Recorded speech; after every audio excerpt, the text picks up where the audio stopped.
કચ્છમાં 2023 વર્ષના અંતિમ દિવસે રણમાં પ્રવાસીઓનું ઘોડાપુર।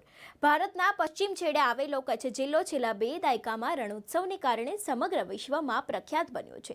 સફેદ રણ જે એક સમયે નિર્જન હતું, આજે વિશ્વભરના પ્રવાસીઓ માટે એક પ્રિય પ્રવાસન સ્થળ છે। આ વર્ષે શિયાળાની શરૂઆત થતાની સાથે રણોત્સવનો પણ પ્રારંભ થયો છે અને વર્ષ 2023ના છેલ્લા સપ્તાહમાં હજારોની સંખ્યામાં પ્રવાસીઓ આ રણોત્સવ માણવા કચ્છ આવ્યા છે। કચ્છના સફેદ રણમાં નવેમ્બર મહિનાથી શરૂ થતા રણોત્સવને માણવા માટે મોટી સંખ્યામાં પ્રવાસીઓ કચ્છ આવી રહ્યા છે। આ વર્ષે કચ્છના સફેદ રણ પાસે આવેલા ધોરડો ગામને યુનાઇટેડ નેશન દ્વારા શ્રેષ્ઠ પ્રવાસન ગામ જાહેર કરવામાં આવ્યું છે। ત્યારબાદ 2001ના ભૂકંપમાં તબાહ થયેલું આ રાજ્ય ફરી એકવાર વૈશ્વિક સ્તરે ચમક્યું છે। નાતાલ અને નવા વર્ષની રજાઓને નવી રીતે ઉજવવા માટે સમગ્ર ભારતમાંથી જ નહીં પરંતુ વિશ્વના અનેક દેશોમાંથી લોકો કચ્છની મુલાકાતે આવે છે। ગયા વર્ષે કુલ 1.94 લાખ પ્રવાસીઓએ આ સફેદ રણની મુલાકાત લીધી હતી, જ્યારે આ વર્ષે ડિસેમ્બરના અંત સુધીમાં 2 લાખ પ્રવાસીઓએ સફેદ રણની મુલાકાત લીધી હતી। નવા વર્ષની ઉજવણી માટે લોકો દૂર દૂરથી સફેદ રણ પર પહોંચી રહ્યા છે। આથી રણોત્સવમાં પણ તહેવારો માટે ખાસ કાર્યક્રમનું આયોજન કરવામાં આવ્યું છે। આ દિવસો દરમિયાન રણોત્સવના ટેન્ટ સિટીમાં મહેમાનો માટે ખાસ સાંસ્કૃતિક કાર્યક્રમોનું પણ આયોજન કરવામાં આવ્યું છે, જેથી લોકો કચ્છની સંસ્કૃતિ અને કલાથી માહિતગાર થાય। કચ્છમાં આવતા પ્રવાસીઓએ પંક્તિનું જ પુનરાવર્તન કરતા હોય છે કે કચ્છ નહીં દેખા તો કુછ નહીં દેખા। રણોત્સવ સમગ્ર વિશ્વમાં પ્રખ્યાત છે। દર વર્ષે નવેમ્બર અને ફેબ્રુઆરી વચ્ચે લગભગ 3 મહિના સુધી રણ મહોત્સવ ઉજવવામાં આવે છે। ધોરડો ગામમાં આ ઉત્સવ થાય છે। રણોત્સવમાં કલા, સંસ્કૃતિ અને સંગીતનો અનોખો સંગમ જોવા મળે છે। સફેદ માટીના રણમાં ઉજવાતા આ ઉત્સવ માણવા માટે માત્ર દેશમાં જ નહીં પરંતુ વિશ્વભરમાં લોકો આવે છે। આ વર્ષે કચ્છના રણમાં પ્રવાસીઓની ભારે ભીડ જોવા મળી રહી છે, જેને કારણે કચ્છની તમામ હોટલ, રિસોર્ટ અને હોમસ્ટે ખચોખચ ભરાયેલા છે। લોકોએ 31મી ડિસેમ્બર માટે 2 મહિના અગાઉથી એડવાન્સ બુકિંગ કરાવી દીધું છે। સરપંચ મિયા હુસૈન ધોરડો ગામના લોકોએ જણાવ્યું હતું કે આ વર્ષે ઉત્સવમાં લાખો પ્રવાસીઓ આવ્યા હતા અને જેના કારણે હજારો પરિવાર અને સમગ્ર કચ્છને રોજગારી મળી રહી છે।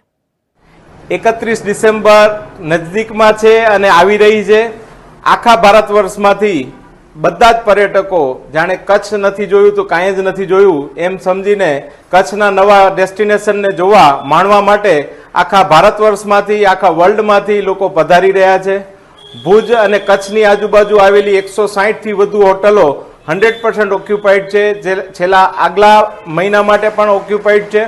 ખૂબ લોકોનો ધસારો આવી રહ્યો છે, જેના કારણે કચ્છના અને નાનામાં નાના ઉદ્યોગકારથી કરી મોટામાં મોટા હોટેલિયર સુધી સૌને નવો રોજીરોટીનો એક નવો સંપ્રદાય મળી રહ્યો છે।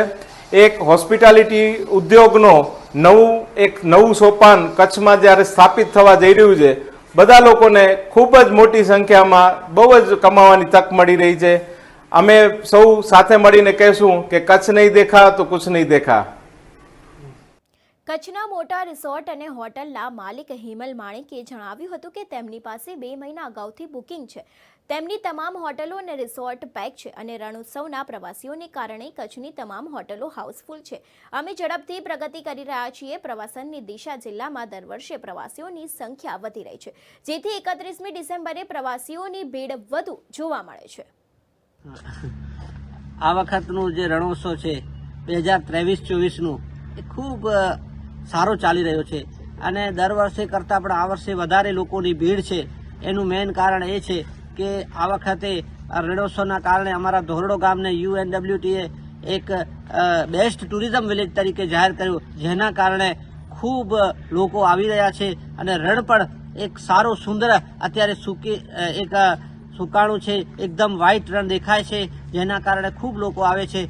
ખૂબ નવી એક્ટિવિટીઓ અહીંયા ચાલુ છે, જે ગેમ ઝોન છે કે પછી હેલિકોપ્ટર છે કે કેમલ કાર્ડ છે કે ઘણી બધી એવી નવી એક્ટિવિટી પહેલાં કરતાં પણ આ વખતે રણોત્સવ વધારે સારો છે અને ખૂબ લોકો આવે છે। અહીંયાથી કરી ભીંડિયારા સુધી જે લોકો હોમસ્ટેને પોતાના ચલાવે છે એને પણ ખૂબ રોજગારી મળી રહી છે, ખૂબ વિકાસ થઈ રહ્યો છે અને હું માનું છું કે આ વખતનું રણોત્સવ તો ખૂબ વધારે પણ જેટલા અગાઉ રણોત્સવ થઈ ગયા છે એના પણ વિશેષ લોકો આવશે અને અહીંના વિસ્તારના લોકોને ખૂબ રોજગારી મળશે અને ખૂબ વિકાસ થશે। જેના કારણે અમે આભારી છીએ નરેન્દ્ર મોદી સાહેબના કે જેને 2005થી કરી આજ સુધી ખૂબ મહેનત કરી આ લેવલે રણોત્સવને પહોંચાડ્યો છે અને ગુજરાત સરકારના પ્રવાસન વિભાગ કે બધાની જે સાથે મહેનત રહી, જેના કારણે આજે આ લેવલે રણોત્સવ એક નવો રંગ લઈ શક્યો છે। એના માટે અમે સરકારના આભારી છીએ।